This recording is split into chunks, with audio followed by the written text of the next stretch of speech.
located on the edge of the village, stream, which cut through the Oh mock hi. countryside. As you can see, The I'm house was 4 Scott. stories tall, I'm with stained wagon glass Scott. windows and turrets.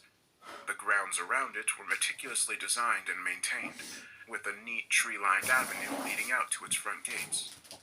Further along the river stood a functioning windmill, more in the Dutch rather than English design, but still in keeping with the ambience of the attraction. The final feature of note was the railway station to the south of the village. A long platform and a red brick station house with an old steam locomotive that permanently sat on the rails, its adjoined carriages divided into first, second, and third class. And then there were the figurines, the tiny villagers who populated Mossville. Each was unique and had their own names based on their roles and jobs. Lady of the manor, the butcher, the vicar, the grocer's wife, the train conductor, all appeared to be happy people going about their daily business. Everything was well ordered and peaceful in Mossville, as it represented an oasis of tranquility in an otherwise chaotic world. Or at least, that's what we used to believe. As you can probably tell, I spent a lot of time in Mossville. My parents brought me and my sister down there regularly when we were young, and before Mom and Dad got to what place it was to visit as a child. My uncle was always happy to see us and share his village with us, telling my sister and I the stories behind every building, feature, and figurine. He was strict, however, warning us never to mess around with his beloved village. I remember one time when we accidentally damaged the church roof whilst playing, and David was furious with us. His reaction was scary, and I guess we didn't understand why he was so obsessed with his little village. Sadly, David was a man with a lot of problems. But life moved on. My sister and I grew up, and we stopped visiting Mossville and my uncle. Sadly, Uncle David's mental state only deteriorated in the years that followed. He took early retirement from his job and became even more obsessed with building and maintaining Mossville. For a while, we ran it as a family attraction, charging a small entrance fee for families to visit on weekends and bank holidays. But eventually, he grew tired of these visitors and their disruptive ways, choosing to close Mossville to the public and make it his own private haven. In the years which followed, David became a total recluse, cutting ties with most of his family and few friends he had. My mother would still visit occasionally, mainly to check that her brother was still alive, but she usually received a frosty reception. I don't know what happened to David which made him cut himself off from the outside world and become completely engrossed in this almost childlike hobby. Perhaps he suffered a personal tragedy or heartbreak, which we didn't know about, or maybe he just couldn't cope with the stresses and pressures of the world. In any case, I'm afraid his life was destined to end tragically. So, let me tell you about the summer of 2001. My mother hadn't seen her brother in about 2 weeks. She phoned regularly enough, but my uncle rarely answered or called back. She went down to his cottage one day and couldn't get an answer when she rang the bell, or even when she knocked on the door repeatedly and loudly. Concerned, she used her spare key to enter David's home, but discovered he wasn't there. Alarm bells started ringing at this point, as David rarely ever went out. But Mom didn't panic just yet. She did start to really worry when she drove to the Mossville site and found David's workshop empty and no sign of him in the village. Not only that, but the site was a mess, with miniature buildings smashed in and figurines broken and scattered all over the concrete and grass. Mom knew how much Mossville meant to her brother, and she could only imagine the impact this act of wanton destruction would have on his mental state. At this point, she did panic and phoned the police, but they weren't able to file a missing persons report until 72 hours later. This deadline came and went, and the report was processed, but no information was forthcoming. Mom phoned the police daily until they stopped returning her calls, and then she started her own search, getting stories published in the local press, posting missing signs all over the countryside, and starting a website requesting information, as this was before social media was a major thing. She worked so hard for so long, but never got any solid leads. It was heartbreaking for us to see as the fruitless search consumed my mother. She always felt responsible for her brother's disappearance, feeling that she should have looked after him better.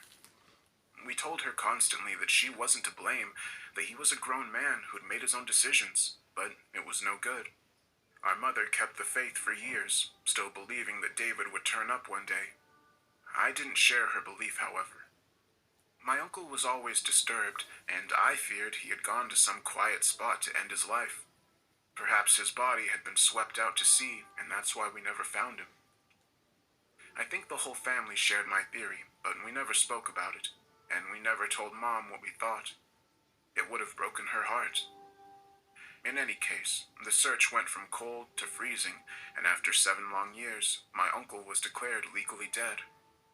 This sad milestone broke my mother.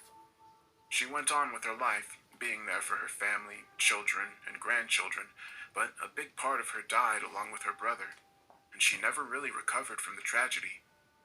I think it surprised us all when we discovered that David had written a will, and that he'd left all of his possessions and assets to my sister and I, including his beloved model village.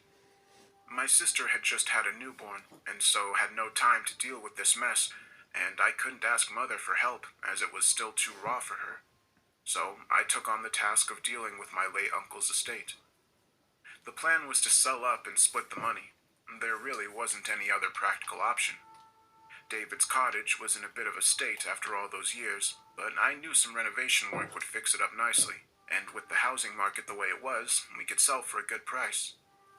Mossville was a different kettle of fish, however. There was little to no process of selling it as a going concern.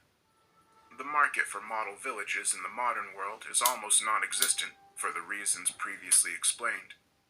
And besides, the site was a mess. My best bet was to sell the land off for development, but first I needed to get the site appraised and valued, with due consideration given to planning permission and other issues. I made my initial visit to get the lay of the land.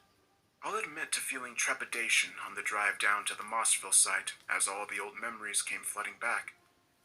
We'd had good times during our childhood, but I kept recalling how Uncle David had raged with us when we accidentally damaged the church roof, and the terrible sadness my mom carried with her after his disappearance. Unfortunately, my mood only darkened when I reached the site. The glory days of Mossville were clearly long gone. The once immaculately maintained streets, houses, and figures were now an awful mess. Everything was smashed up to hell or worn down by years of exposure. The village was fenced off, but the vandals had gone in anyway, tagging the site with graffiti and adding to the destruction. I'll admit to having tears in my eyes as I surveyed the damage. It was tragic to see this once idyllic place reduced to such a terrible state, but there was something else too. I've never been much of a believer in the spiritual world, but something struck me as I walked through the ruined model village.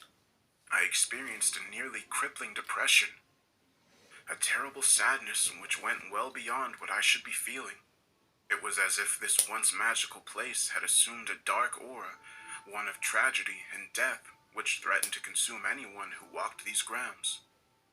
I should have listened to my instincts, but, of course, I didn't. Instead, I told myself that my emotions had gotten the better of me, and I needed to pull myself together. I had a job to do, however unpleasant it may be, and so I got to work with clearing the site. This is where my story takes a bizarre and dark twist. What I tend to do now is transcribe the contents of my late uncle's diary, which I discovered during my clearance work. Most of its content is irrelevant, sadly giving little insight into David's state of mind. That was until I got to the final few days before his disappearance. The diary entries answered some of my questions, but raised many more. This will become self-evident as my story progresses. You may also be wondering how the diary went undiscovered all those long years while the police and my mother were on the case. Well, that's a question that is hard to answer. And so all I can say is please listen on. So, let's begin with my Uncle David's entry for July 9th, 2001.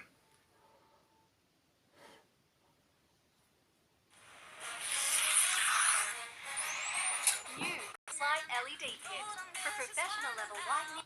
2001. Today the weather was quite good. It started off cloudy, but the sun came out in the afternoon. This makes a pleasant change after all the rain over the previous few days.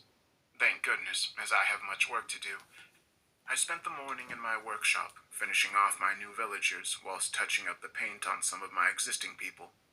The police constable's uniform needed to be retouched, and I'm excited about introducing the new Undertaker to Mossville. As always, I need to work with painstaking accuracy on my little people to get them just right. Attention to detail is everything in this line of work. In the afternoon, I took advantage of the sunshine to do some work in the village, polishing the dome of the town hall and replacing 3 of the trees in the manor house grounds.